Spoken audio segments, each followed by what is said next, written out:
Hello students, welcome to JMB group of schools. આપણે આજે આગળ વધી રહ્યા છે પણ નેક્સ્ટ ટોપિક તરફ, જે છે રોબર્ટ વિટેકરનો 5 સૃષ્ટિય વર્ગીકરણ પદ્ધતિ. રોબર્ટ વિટેકરના 5 સૃષ્ટિય વર્ગીકરણ પદ્ધતિમાં આવશે મોનેરા સૃષ્ટિ, પ્રોટિસ્ટા સૃષ્ટિ, ફૂગ, વનસ્પતિ સૃષ્ટિ અને પ્રાણી સૃષ્ટિ. અને પછી આપણે આખું સજીવોની જે વિવિધતા છે તેનું આપણે રોબર્ટ વિટેકરનું 5 સૃષ્ટિ વર્ગીકરણ પદ્ધતિ પ્રમાણે આપણે આખો એનો ચાર્ટ બી જોઈ લઈશું આપણે. ચલો આપણે સ્ટાર્ટ કરીએ રોબર્ટ વિટેકરનું 5 સૃષ્ટિય વર્ગીકરણ પદ્ધતિ. વર્ગીકરણ સમૂહના આપણે સંરચના જોઈએ તો કોણે આપી છે? વૈજ્ઞાનિકના નામ અહીંયા ઇમ્પોર્ટન્ટ છે. અર્નેસ્ટ હેકલ અને રોબર્ટ વિટેકર. કાર્લ વુઝ આટલા જે વૈજ્ઞાનિકોએ સજીવ સૃષ્ટિનું વ્યાપક વર્ગોમાં વિભાજિત કર્યા છે.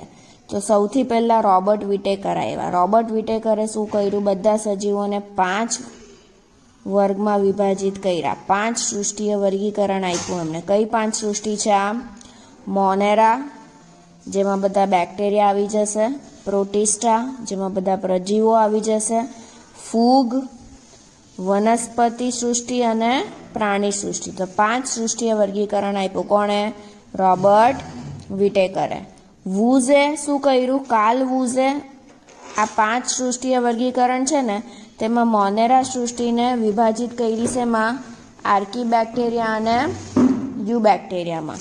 મોનેરા સૃષ્ટિને એમણે વિભાજિત કરી છે એમાં આર્કિયો બેક્ટેરિયા અને યુ બેક્ટેરિયામાં. વિટેકરે 5 સૃષ્ટિ આપી: મોનેરા, પ્રોટિસ્ટા, ફૂગ, વનસ્પતિ અને પ્રાણી. વુઝે પાછું આને 2 માં વિભાજિત કર્યા. કયા? આર્કિયો બેક્ટેરિયા અને યુ બેક્ટેરિયામાં વેચી દીધી અને તેને પણ ઉપયોગમાં લેવામાં આવે છે. ફરીથી ભિન્ન સ્તરોમાં સજીવોના ઉપસમૂહ વર્ગીકૃત કરાય છે. કયા કયા છે? સૌથી ઊંચા સ્તરે કયું છે? સૃષ્ટિ, પ્રાણી અથવા વનસ્પતિ. પછી અને નીચે આવે છે સમુદાય. પછી આવે છે કયું? વર્ગ.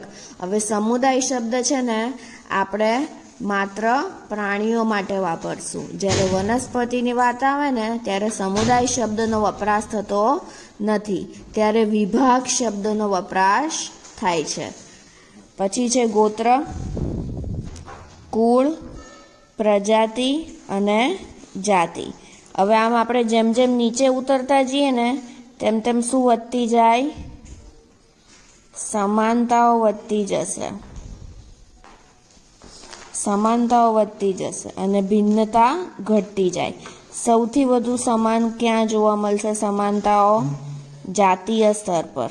અને સૌથી વધુ ભિન્નતા ક્યાં જોવા મળશે? સૃષ્ટિના સ્તર પર. તો જેમ જેમ ઉપર જઈએ તેમ તેમ ભિન્નતા વધતી જાય. આપણે જાતિથી પ્રજાતિ, પ્રજાતિથી કુળ તરફ આગળ વધીએ તેમ તેમ ભિન્નતા વધતી જશે. અને જેમ જેમ આપણે નીચે આવતા જઈએ સૃષ્ટિ, સમુદાય, વર્ગ, ગોત્ર, કુળ, પ્રજાતિ અને જાતિ, તેમ તેમ શું વધતી જાય? સજીવોમાં સમાનતાઓ વધતી જશે. તો વર્ગીકરણના સ્તરોમાં આપણે સજીવોના ભિન્ન લક્ષણોના આધારે નાનામાં નાનો સમૂહમાં આપણે વેચાતા જતા જઈએ તેમ તેમ વર્ગીકરણના પાયાના એકમ સુધી પહોંચશું. કયું છે વર્ગીકરણનો પાયાનો એકમ? જાતિ. વિટેકર દ્વારા રજૂ થયેલા સૃષ્ટિની 5 મુખ્ય સૃષ્ટિની વિશિષ્ટતાઓ આપણે જોઈએ. તો સૌ પ્રથમ સૃષ્ટિ છે મોનેરા સૃષ્ટિ. સૌ પ્રથમ છે મોનેરા સૃષ્ટિ. સજીવોમાં સુયોજિત કોષ કેન્દ્ર કે અંગિકાઓ હોતી નથી અને ના તો તેમના શરીર કેવા છે? બહુકોષીય હોય છે. ના તો તેમના શરીર બહુકોષીય છે. આની જગ્યા પર આપણે કયો વાક્ય લખી દઈએ કે આ બધા સજીવો કેવા છે? એક કોષીય સજીવ. તો મોનેરા સૃષ્ટિનો પ્રથમ મુદ્દો: કોષ કેન્દ્ર કે અંગિકાઓ ગેરહાજર. બધા સજીવો કેવા? એક કોષીય સજીવ. તેમના જોવા મળતી વિવિધતાઓના અન્ય લક્ષણો પર નિર્ભર. તેઓમાં કેટલાક કેવા છે? કોષ દિવાલ જોવા મળે છે, જ્યારે કેટલાકોમાં કોષ દિવાલ હાજર નથી. અમુકમાં કોષ દિવાલ જોવા મળે છે અને અમુકમાં કોષ દિવાલ હાજર નથી. બહુકોષીય સજીવોમાં કોષ દિવાલ હોવી કે ન હોવી તે વિપરીત અસર તેઓની શરીર રચના પર થતી નથી, કેમ કે સજીવો અહીંયા એક કોષીય જ છે. કેટલાક સજીવો પોતાના ખોરાકને જાતે બનાવે છે. હવે પોષણનો આધાર. પોષણનો આધાર કયો છે? સ્વયંપોષી અને પરપોષી. તો બે પ્રકારના સજીવો આપણે મોનેરા સૃષ્ટિમાં જોવા મળે છે, સ્વયંપોષી અને પરપોષી. ઉદાહરણ કયા છે? બેક્ટેરિયા, નીલહરિત લીલને સાયનોબેક્ટેરિયા પણ કહેવામાં આવે છે, માઇકોપ્લાઝમા. તો પ્રથમ કયું થઈ ગયું? કોષ કેન્દ્ર કે અંગિકાઓ હાજર નથી. આ લોકો એક કોષીય સજીવ છે. કોષ દિવાલ હાજર નથી. બીજું, ખોરાક બનાવવાની પદ્ધતિ કાં તો સ્વયંપોષી છે ક્યાં તો પરપોષી છે. ઉદાહરણ કયા છે? બેક્ટેરિયા, નીલહરિત લીલ, સાયનોબેક્ટેરિયા, માઇકોપ્લાઝમા. બીજી સૃષ્ટિ છે પ્રોટિસ્ટા, બધા પ્રજીવો આમાં આવી જશે. જો ઉદાહરણ મોનેરા સૃષ્ટિનો એનાબીના બેક્ટેરિયા છે. આ બેક્ટેરિયા. વિષમ કોષ હાજર છે અહીંયા વિષમપોષી માટે, અને વિશ્રામી બીજાણુ હાજર છે. પ્રોટિસ્ટાની વાત કરીએ તો કયા સજીવો છે? એક કોષીય છે. અને કયા કોષ કેન્દ્રીય ધરાવે છે? આ લોકો બધા સુકોષ કેન્દ્રીય કોષ ધરાવતા સજીવો છે. કેટલાક સજીવો પ્રચલન માટે, તો પ્રચલન અંગો હાજર છે. ત્રીજો મુદ્દો કયો છે? પ્રચલન અંગો હાજર છે. કયા છે પ્રચલન અંગો? પક્ષમાં, કશા, આ બધા પ્રચલન અંગો હાજર છે. અને ચોથો મુદ્દો કયો છે અહીંયા? પોષણનો પ્રકાર, ક્યાં તો સ્વયંપોષી ક્યાં તો વિષમપોષી. તો 4 મુદ્દા કરવાના છે. સજીવો કેવા છે? એક કોષીય સજીવ, કોષ કેન્દ્ર અતિ વિકસિત છે એટલે સુકોષ કેન્દ્રીય કોષોમાં જશે આ લોકો. પ્રચલન અંગો હાજર છે, પક્ષમાં, કશા. પોષણનો પ્રકાર 2 છે, સ્વયંપોષી અથવા વિષમપોષી. ઉદાહરણ કયા છે? એક કોષીય લીલ, ડાયએટમ્સ, પ્રોટોઝોઆ, આ બધા એના ઉદાહરણ છે. એક કોષીય લીલ, ડાયએટમ્સ દ્વિઅણુ, પ્રોટોઝોઆ પ્રજીવ. ઉદાહરણ છે પેરામીશિયમ, અમીબા અને યુગ્લિના. પ્રજીવોના ઉદાહરણ પેરામીશિયમ, અમીબા અને યુગ્લિના. ફૂગની વાત કરીએ, ત્રીજી સૃષ્ટિ છે ફૂગ સૃષ્ટિ. ફૂગ સૃષ્ટિમાં પોષણનો પ્રકાર કયો છે? વિષમપોષી પોષણ. અને યુકેરિયોટિક એટલે યુકેરિયોટિક કોને કહેવાય બેટા? સુકોષ કેન્દ્રીય કોષ.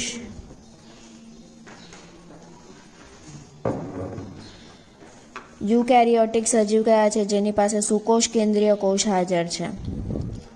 પોષણ માટે એ લોકો કોના પર આધાર રાખે છે? સડેલા કાર્બનિક પદાર્થો પર પોષણ કરે છે. તેથી તેઓને શું કહેવાય? મૃતોપજીવી પોષણ. એટલે પરોપજીવીમાં કયો પ્રકાર છે આ લોકોનો? મૃતોપજીવી પોષણ. પોષણનો પ્રકાર ત્રીજો મુદ્દો. પ્રથમ કયું છે? વિષમપોષિત છે અને યુકેરિયોટિક સજીવો છે. વિષમપોષીમાં બી કયો છે? મૃતોપજીવી છે. અન્ય કેટલાક ખોરાક માટે યજમાન સજીવના જીવંત કોષરસની આવશ્યકતા હોય છે. તે લોકોને કયો પ્રકાર કહેવાય? પરોપજીવી. તો વિષમપોષીમાં 2 પ્રકારનું છે અહીંયા, મૃતોપજીવી અને પરોપજીવી. મૃતોપજીવી કયા? કે જે સડેલા કાર્બનિક પદાર્થો ઉપર આધાર રાખતા હોય. પરોપજીવી કયા? બીજા સજીવ પર આધાર રાખે છે. ઘણી બધી ફૂગ તેમના જીવનની વિશેષ અવસ્થામાં કેવી થઈ જાય છે? ફૂગ બહુકોષીય ક્ષમતાને પ્રાપ્ત કરે છે. ફૂગની કોષ દિવાલમાં શું હાજર છે? કયું તત્વ? કાઇટિન. કાઇટિન નામની જટિલ શર્કરા. કાઇટિનને ફૂગ સેલ્યુલોઝ પણ કહેવામાં આવે છે.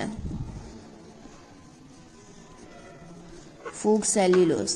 જટિલ શર્કરા જોવા મળે છે. ઉદાહરણ કયું છે? East, mushroom. ઈસ્ટ અને મશરૂમ. બીજું, કેટલીક ફૂગની જાતિઓ નીલહરિત લીલની સાથે સાથે સ્થાયી આંતર સંબંધ ધરાવે છે, જેને શું કહેવાય? સહજીવન. એટલે સહજીવનમાં શું થાય છે? લીલ અને ફૂગ. લીલ શું કરે છે? લીલ પાસે હરિતદ્રવ્ય છે એટલે લીલ ખોરાકનું સંશ્લેષણ કરશે. ફૂગ એને રક્ષણ આપશે અને ફૂગ એને ખોરાક બનાવવા માટે જરૂરી પદાર્થો આપશે. જરૂરી પદાર્થોનું પ્રવર્ધન એને કરી આપશે, એનું પ્રબંધ એને કરી આપશે ફૂગ. આ ફૂગ જે છે, ફૂગ શું કરશે? ફૂગ, લીલ અને ફૂગ બંનેનો સમાવેશ થાય છે. અહીંયા લીલ જે છે તે ખોરાકની બનાવટ કરશે અને ફૂગ જે છે તે શું કરશે? જરૂરી પદાર્થો જે છે એના ખોરાકના બનાવટ માટે તે જરૂરી પદાર્થો એને પ્રબંધ કરી આપશે. તો બંને એકબીજાની સાથે વસવાટ કરશે તેને શું કહેવાય? સહજીવન. આવા સજીવોને શું કહેવાય? એક સાથે લાઇકેન. તો લાઇકેન શું છે? ફૂગ અને લીલ. ફૂગ અને લીલ એક સાથે વસવાટ કરે એને શું કહેવાય? લાઇકેન્સ.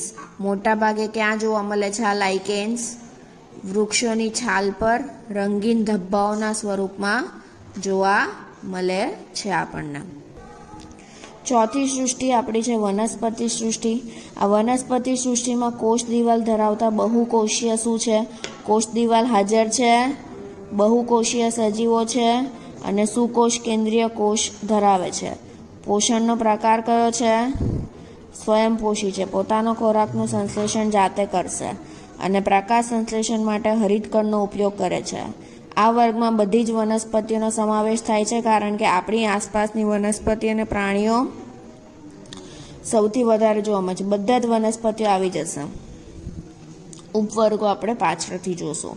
મુખ્ય 3 મુદ્દા યાદ રાખવાના છે કે કોષ દિવાલ ધરાવે છે, સેલ્યુલોઝની બનેલી છે, આ બહુકોષીય છે, સુકોષ કેન્દ્રીય કોષ છે એટલે અતિ વિકસિત કોષ કેન્દ્ર છે અને સ્વયંપોષી છે. અંતે આવે છે પ્રાણી સૃષ્ટિ. પ્રાણી સૃષ્ટિમાં બધા જ કયા છે?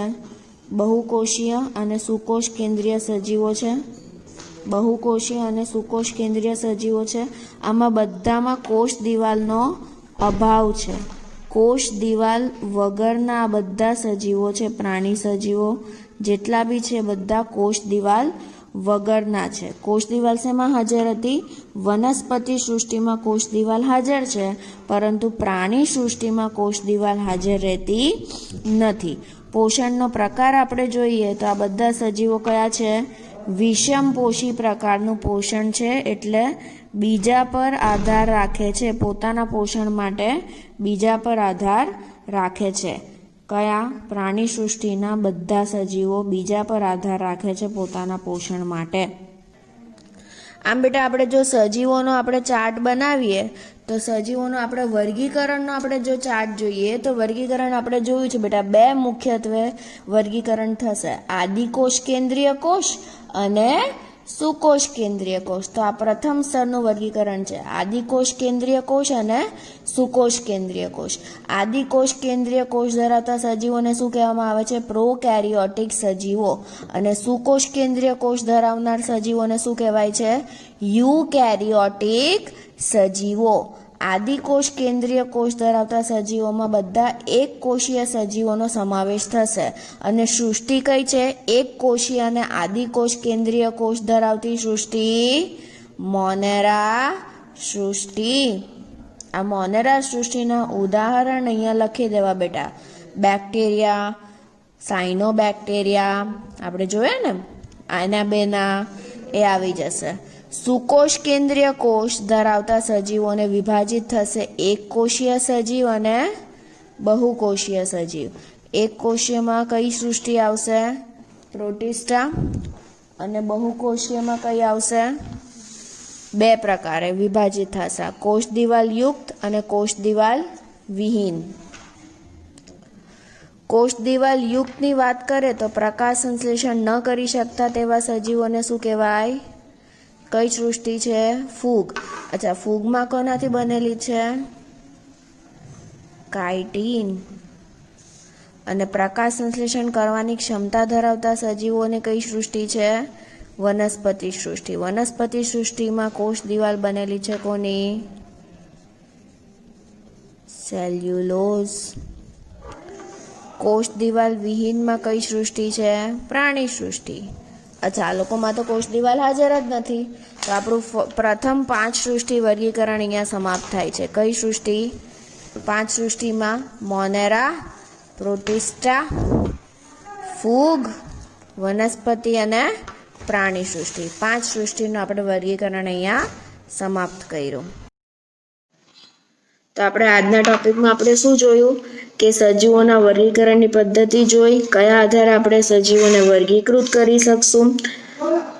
રોબર્ટ વિટેકર દ્વારા 5 સૃષ્ટિય વર્ગીકરણ પદ્ધતિ આપણે જોઈ. દરેક સૃષ્ટિ 5 સૃષ્ટિ જોઈ અને દરેક સૃષ્ટિના ઉદાહરણ આપણે જોયા.